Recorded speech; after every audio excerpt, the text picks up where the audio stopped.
Assalamualaikum warahmatullahi wabarakatuh, teman-teman. Dulu kita dibesarkan dengan narasi sederhana. Sekolah yang rajin, nilai yang bagus, kuliah, lalu kerja. Lalu hidup akan aman. Tapi hari ini realitanya brutal, kawan-kawan. Kerja keras bukan lagi jaminan hidup nyaman. Karyawan bukan lagi aset, tapi beban. Gaji dianggap kos, dan PHK jadi solusi paling cepat untuk menjaga neraca keuangan perusahaan. Kawan-kawan, kita hidup di zaman di mana loyalitas dibayar dengan ketidakpastian. Kita hidup dengan narasi lama yang sudah kadaluarsa, kawan-kawan.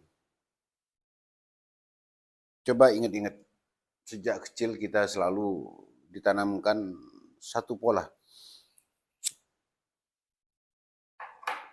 Belajarlah yang rajin supaya kamu bisa kerja kantoran, jadi PNS, dan punya hidup aman. Tapi tidak ada yang memberitahu kita bahwa sistem itu hanya cocok untuk era industri, bukan era digital.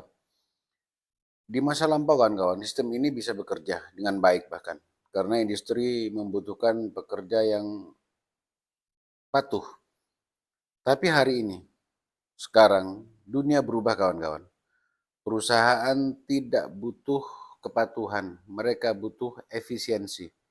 Dan efisiensi sering berarti potong biaya, kurangi karyawan, ganti manusia dengan mesin atau dengan artificial intelligence. Itu artinya dari kemudian, kawan-kawan, kita dihadapkan pada fakta mengerikan dunia kerja modern hari ini. Coba mungkin kita flashback ke tahun lalu, 2024, kita bisa lihat berita bahwa ribuan startup raksasa eh, memecat ribuan karyawannya. Bukan karena bangkrut, bukan. Tapi karena ingin lebih ramping.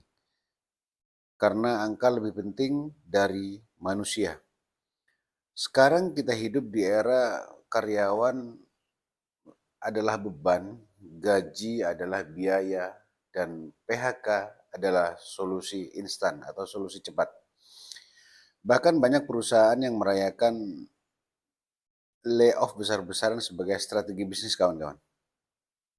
Ada istilah barunya right sizing. Kedengarannya begitu sopan di telinga, kawan-kawan. Tapi artinya tetap kamu dibuang. Kawan-kawan,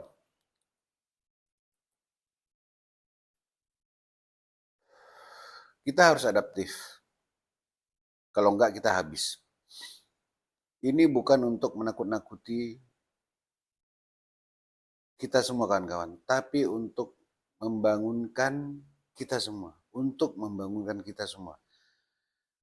Kalau kamu masih hidup dengan mindset lama yang penting kerja keras, nanti juga naik jabatan,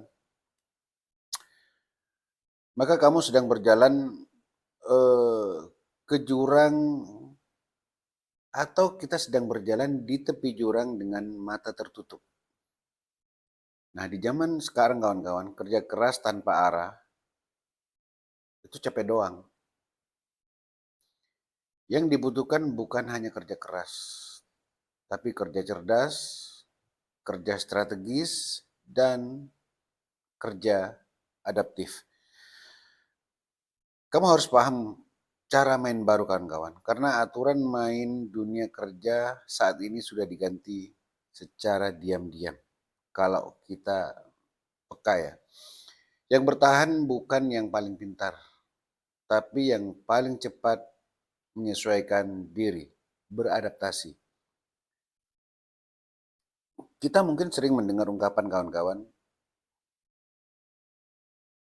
bahwa bukan yang kuat yang bertahan, Tapi yang paling adaptif terhadap perubahan itulah yang bisa bertahan.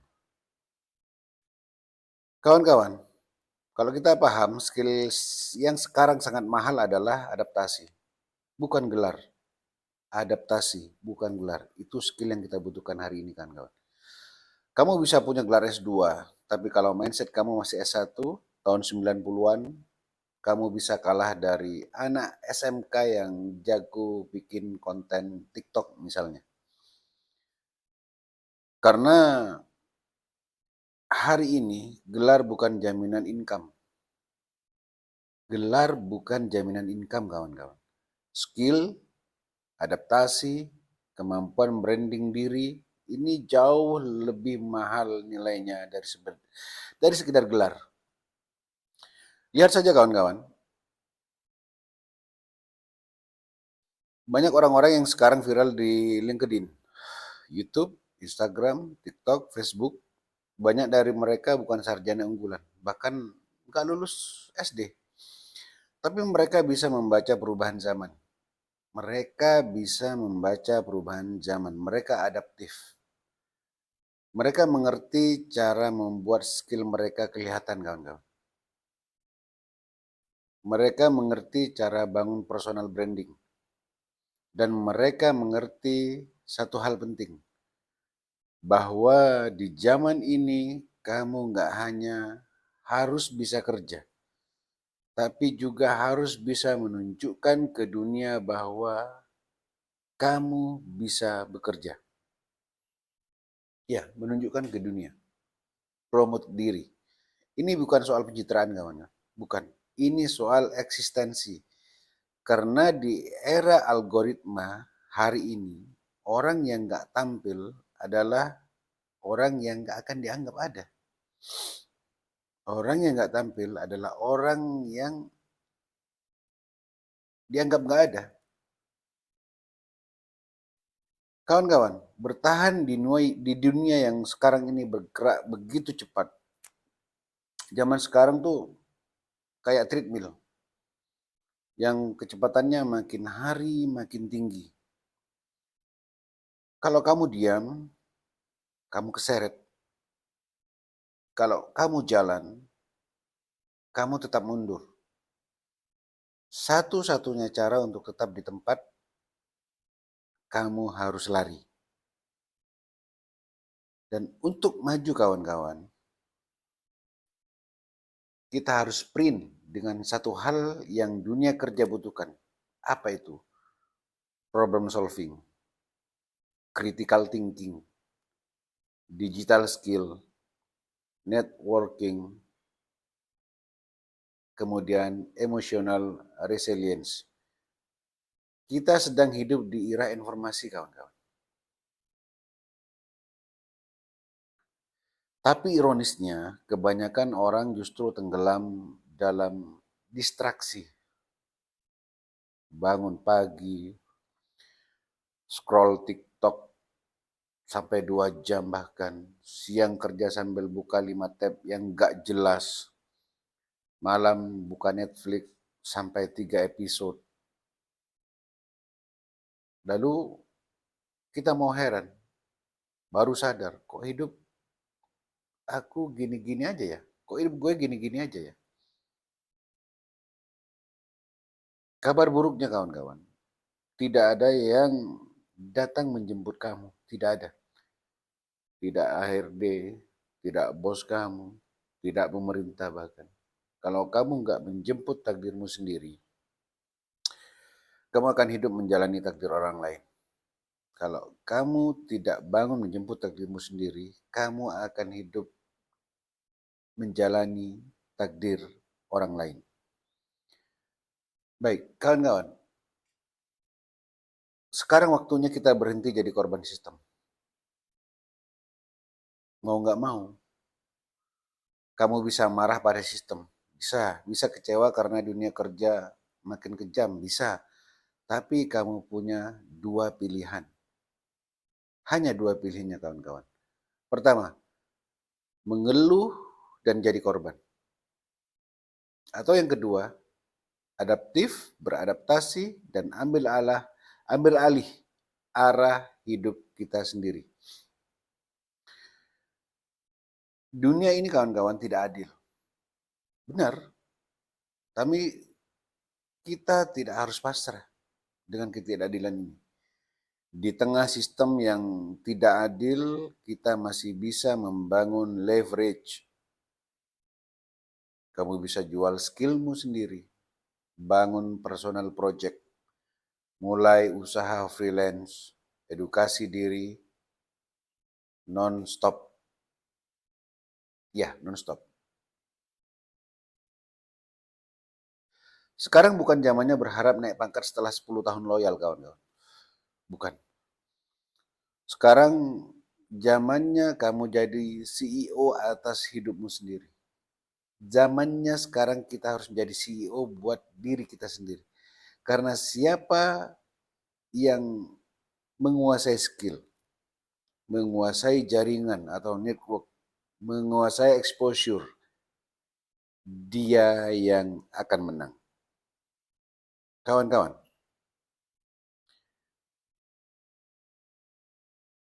hari ini ada arah baru, yakni dari karyawan menjadi kreator. Di zaman sekarang setiap orang adalah media. Ingat ini kawan-kawan, catat. Semua orang adalah media. Kita bisa jadi pekerja, tapi kita juga bisa jadi kreator. Kreator apa? Kreator ide, kreator solusi, kreator konten, kreator dampak. Tidak harus viral kawan-kawan, tidak harus viral. Tapi kamu harus sekedar terlihat, harus punya positioning, harus punya value yang jelas. Sekarang ada ribuan orang yang dulu dianggap biasa saja, sekarang hidup dari konten edukasi, hidup dari kursus online, hidup dari copywriting, hidup dari AI tools, dari desain digital, dari konsultasi, karena mereka satu langkah lebih cepat dari yang lain. Mereka tidak menunggu dunia berubah, kawan-kawan. Mereka belajar lebih dulu. Mereka tidak menunggu dunia berubah, tapi mereka berjuang lebih dulu, belajar lebih dulu. Dan kita bisa jadi seperti itu juga. Kita bisa jadi seperti itu juga. Baik, kawan-kawan. Hari ini NLP, Future Pacing Emosional. Bayangkan saja kawan-kawan, 1 tahun dari sekarang, kamu tidak lagi takut kalau perusahaan tiba-tiba mem-PHK, memberhentikan kita. Kamu tidak lagi resah kalau sistem berubah. Karena kamu sudah siap membangun fondasi baru. Skill yang relevan, mindset yang fleksibel, dan sistem yang kamu pegang sendiri. Sekali lagi, sistem yang kamu pegang sendiri. Oleh sebab itu dari sekarang kita harus sudah mulai membangun sistem ini. Ini bukan soal menjadi viral kawan-kawan. Ini masalah punya kendali, kontrol. Kontrol atas apa? Atas waktu. Kontrol atas rezeki. Kontrol atas arah hidup kita sendiri. Mulai dari sekarang kawan-kawan. Mulailah kita sadar, mulailah kita bangun. Dan mulai dari langkah kecil, langkah sederhana. Karena kalau kamu terus menunggu sistem berubah, kamu akan habis dimakan sistem itu sendiri. Terima kasih telah menonton kawan-kawan. Mulailah bangkit sebelum semua terlambat. Sampai jumpa di konten saya berikutnya. Wassalamualaikum warahmatullahi wabarakatuh.